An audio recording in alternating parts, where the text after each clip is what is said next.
हिमालय की ऊंचाइयों पर जहां इंसान का कदम मुश्किल से पहुंच पाता है, वहां है एक झील जो सदियों से अपने अंदर छुपाए बैठी है मौत की रहस्य।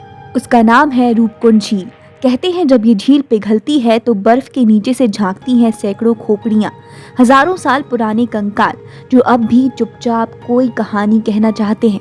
उत्तराखंड के त्रिशूल पर्वत की गोद में 16,000 फीट की ऊंचाई पर छिपी है ये रहस्यमयी झील। साल के ज्यादातर महीने बर्फ से जमी रहती है, पर जैसे ही सूरज की किरणें इस पर पड़ती हैं, बर्फ पिघलती है और नीचे से झलकती हैं मानव हड्डियां, सैकड़ों की संख्या में, मानो किसी पल में पूरा काफिला खामोश हो गया हो। इसे स्केलेटन लेक भी कहा जाता है। आइए आज जानते हैं रूपकुंड झील का वो रहस्य जो सदियों से लोगों को सोचने पर मजबूर कर रहा है। साल 1942 ब्रिटिश फॉरेस्ट रेंजर ने जब पहली बार इस झील को देखा तो उनके पैरों तले जमीन खिसक गई। पानी के अंदर तैर रहे थे इंसानी कंकाल, हर तरफ हड्डियां, खोपड़ियां, टूटी हुई जूते, चप्पल। किसी को समझ नहीं आया आखिर ये हुआ कैसे। कई दशकों तक रहस्य बना रहा। कुछ ने कहा ये किसी युद्ध के सैनिकों के शव हैं, कुछ ने कहा कोई महामारी फैली थी, लेकिन विज्ञान को जवाब चाहिए था। तब शुरू हुई डीएनए और कार्बन डेटिंग की जांच। शोध में सामने आया ये कंकाल 9वीं सदी यानी करीब 1200 साल पुराने हैं और इनमें शामिल थे पुरुष, महिला और बच्चे। सबके सिर पर गोल गहरी चोटें थीं, जैसे किसी ने आसमान से लोहे के गोले बरसाए हों, पर हमला करने वाला कोई नहीं था। तो ये हुआ कैसे? फिर सामने आई एक भयानक सच्चाई। इन सब की मौत हुई थी हेल स्टॉर्म से, यानी ओलावृष्टि से। ऐसे ओले जिनका आकार था क्रिकेट बॉल जितना भारी, ऊपर से गिरे, सिर पर पड़े और सब कुछ खत्म। मिनटों में सैकड़ों लोगों की जिंदगी बर्फ में दफन हो गई।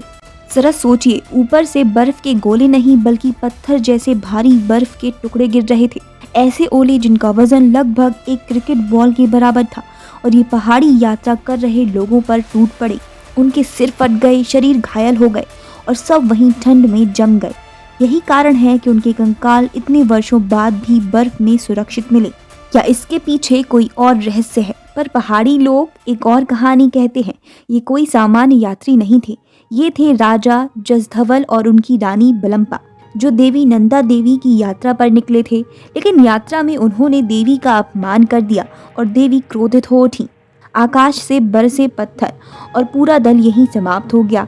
देवी का श्राप था या प्रकृति का कहर, कोई नहीं जानता।